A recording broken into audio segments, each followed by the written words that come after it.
Hello, Honors Algebra. Mr. Lawrence here, and I'm going to go over this test with you. I'm very disappointed at the performance. I really don't understand what some of you were doing.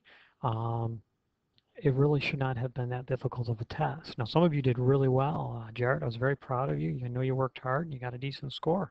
If you'll celebrate that as a victory. Taylor and Alexis, you did really, really well. And when I'm recording this, I haven't finished grading third periods, so I don't really know what your scores are at the moment.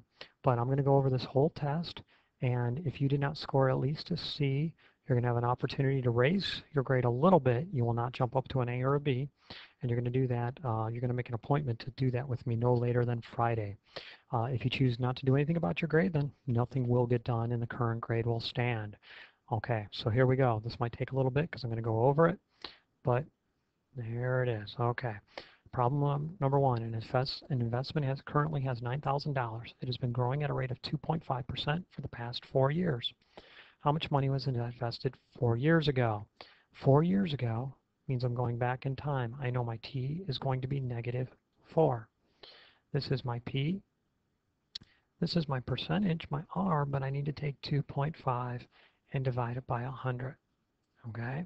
So it's going to be 0.025. All I do is set it up. A equals 9,000 times the quantity of 1. The investment has been growing, so therefore R is positive. It doesn't matter that we're going back in time. The back in time is handled by the negative 4 for the t. Now I can just go to my calculator from there. And hold on 1 second. And I'm going to get 9,000 times 1 plus 0.025. And I'm going to raise that to the negative 4th power. And I'm going to end up with A is approximately, A is approximately equal to $8,153.56. I expect you to know how to round. I'm not going to teach you how to round at this point in Honors Algebra 1. It's ridiculous that some of you can't round a number. Okay, now, I know one person set this up differently. I think it was Sydney. Sydney wanted to put 9,000 in A's position, and that's perfectly fine. You can do that, sweetie. And you're still going to have 1 plus 0.025, but then you're going to make P positive, okay? You're going to make T positive. Why? Because you're going to divide by 1 plus 0.025 to the 4th on both sides. 1 plus 0.025 times to the 4th power. So that will take care of this exponent being negative. This problem here and this problem here mathematically are the same thing. Okay, let's look at the second one. This time we have a place called Smallville. It's been losing people at a rate of 3.4%. Right off the bat, I know R is going to be 0.034. How did I get that? I divided by 100. Smallville currently has a population of 30,000 people, 33,000 people. There's my P. Will be the population in 7 years. There's my T. Now, it's losing, so I know I'm going to use a negative R. A is going to be equal to 33,000. It's losing 1 minus 0.034, and then 7 years. Again, here I go to my calculator. I'm going to get 33,000 times the quantity of 1 minus 0.034, and then I'm going to raise that to the 7th power. Okay, by the way, this is not 7t. I see how that looks. I'm going to move that t over.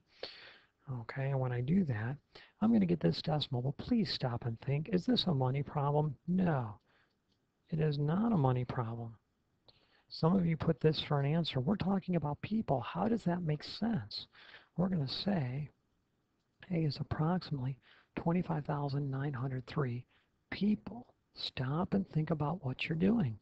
Just because it looks like the last problem doesn't mean it's exactly the same. Okay, some people actually had difficulty with this.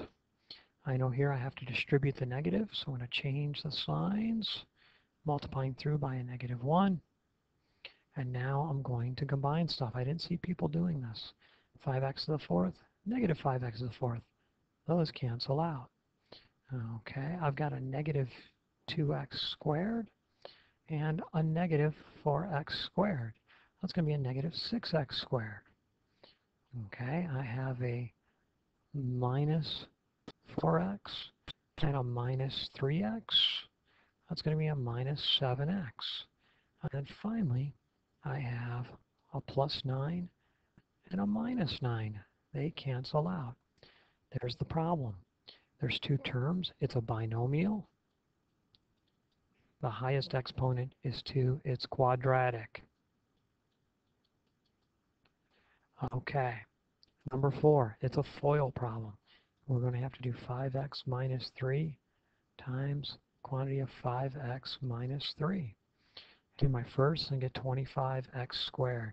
My inners is going to give me a negative 15x.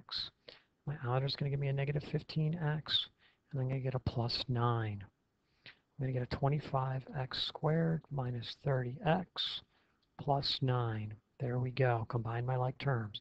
3 terms, it's a trinomial. Highest power is 2. It's quadratic. It's a quadratic trinomial. This is simple stuff, guys. I can't believe some of you prepared. I really can't believe it. With scores like 7 out of 30, 12 out of 30, there's no way you can tell me you prepared. All right, here I have a subtraction problem. I'm going to distribute the negative. Make that a negative. Make that a negative. And again, I've got 3x here and a minus 6x. Negative 3x. I've got a negative 7. I'm going to do that in a different color. Negative 7 and a negative 6 is a negative 13. 2 terms, it's a binomial. Okay, highest exponent is 1, it's linear. Okay, that was an easy 10 points right there. 10 points just by doing those simple problems. Okay, let's go over here. Factoring. What's the first type of factoring you should always do? GCF. Look at that. There's a common factor in here of a 9. I'm going to pull it out, and I'm going to get x to the 4th minus 16. Okay? Look, 1 plus 4 plus 4 is 9. 9 goes in there. Okay? Now, this part here factors at the difference of squares. So, I'm going to get 2 quantities. I don't know why some of you are just throwing quantities away. You can't do that. Square root of x to the 4th is x squared. Square root of 16 is 4. It's the difference of squares. One's positive, one's negative. But look in here. I've got the difference of squares once again. So I bring down my 9. I bring down my x squared plus 4. And then the square root of x squared is x. Square root of 4 is 2. I add, and then I subtract, and I've factored completely. I told you there was going to be one like that. I even did ones like that in class. Okay, this problem here has 4 terms, so therefore I'm going to group it. Now remember, I can rearrange my grouping. I'm going to rewrite it as mr minus 2m, and then I'm going to write a plus 3r minus 6. Notice my r terms are in front of each pair. My negative terms are in the back of each pair. So now I group. First 2 terms, second 2 terms, I grab the sign, and then I put a plus in between. I GCF the first quantity, pull out an m, get r minus 2. GCF the second quantity, I pull out a 3, I get an r minus 2. I have r minus 2 as a factor of both terms. I pull out the r minus 2, leaving an m plus a 3. Thank you, Mr. Lawrence, for giving me such an easy problem to do. Okay, this one here is a trinomial.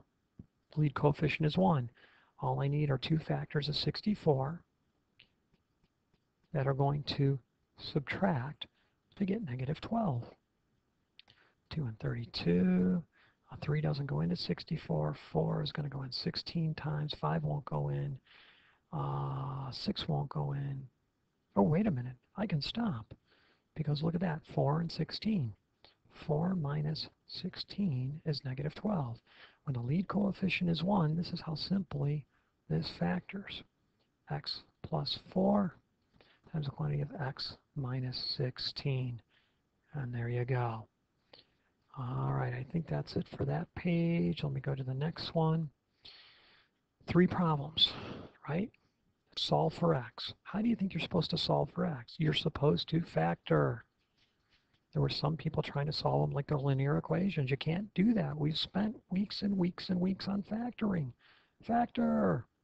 Okay, first one. I'm going to GCF it. I'm going to pull out the negative, and I'm going to get x squared plus 25.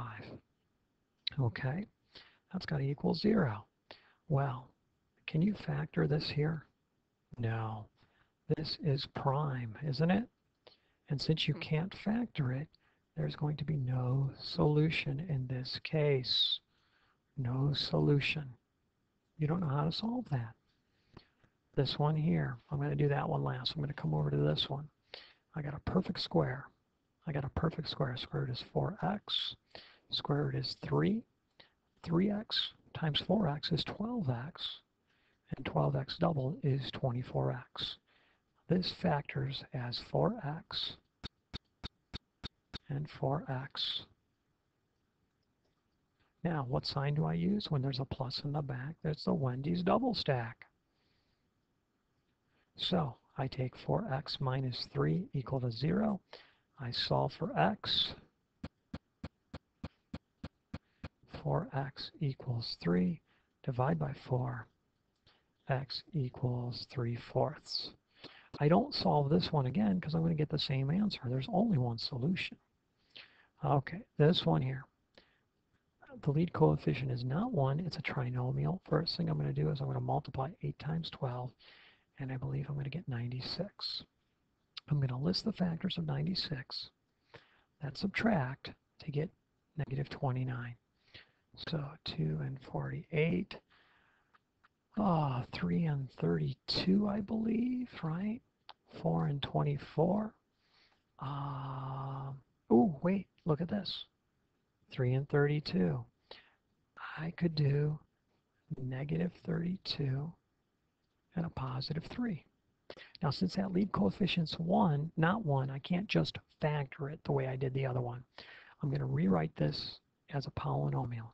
12x squared plus 3x minus 32x minus 8. And now I'm going to group. I'm going to group here. I'm going to group there, making sure to grab the sign.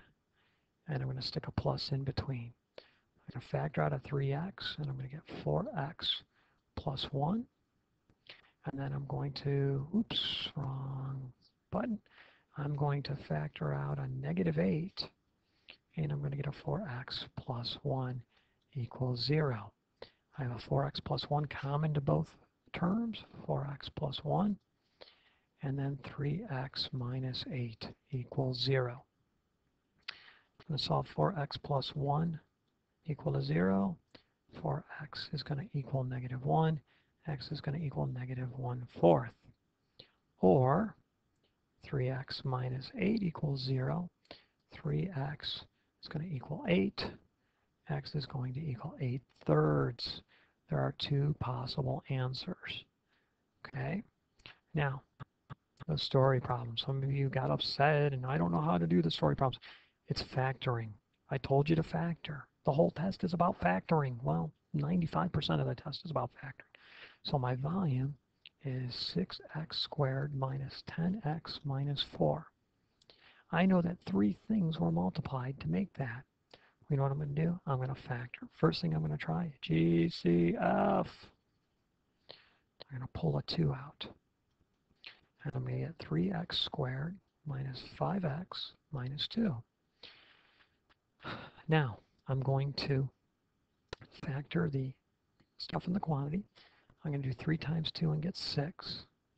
I need factors of 6 that subtract to get 5. Well, subtracting to get 5 would be 1 minus 6 because I want a negative 5. I'm going to rewrite the stuff in the quantity as plus x minus 6x minus 2. And now I'm going to group. I'm going to group these 2. I'm going to group these 2. And I'm going to stick a plus in the middle. My 2 is still out front for the ride. It hasn't gone anywhere. I can't throw it away. So I'm going to get a 3 and then a 3x and then an x plus 1. And then I'm going to have factor out, there's a negative here, right? So I'm going to factor out a negative 2. So I don't really want a plus there. I'm going to factor out a negative 2. That's going to give me a 3x. No. Have I made a mistake? Yes, I have. Pardon me. Let me back up. Okay, so I've got my 2. My GCF is x, not 3x. So I factor out an x. I'm going to get 3x plus 1. Okay, now my GCF is a negative 2. And that'll give me a 3x plus 1. There we go. Sorry about that mistake. It's looking better now. Got a 2 out front. Inside here, I'm going to have a 3x plus 1. And then I'm going to have an x minus 2.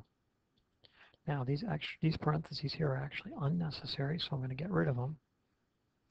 And I will have, I put that 2 back in, my length, my width, and my height. And there you go.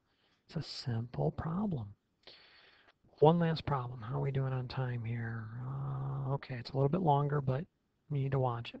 When the square of 2 consecutive even integers, what's the first consecutive even integer? Well, it's going to be x. That makes the second consecutive even integer x plus 2, not x plus 1, because 2, 4, 6, 8, 10, aren't they all going up by 2?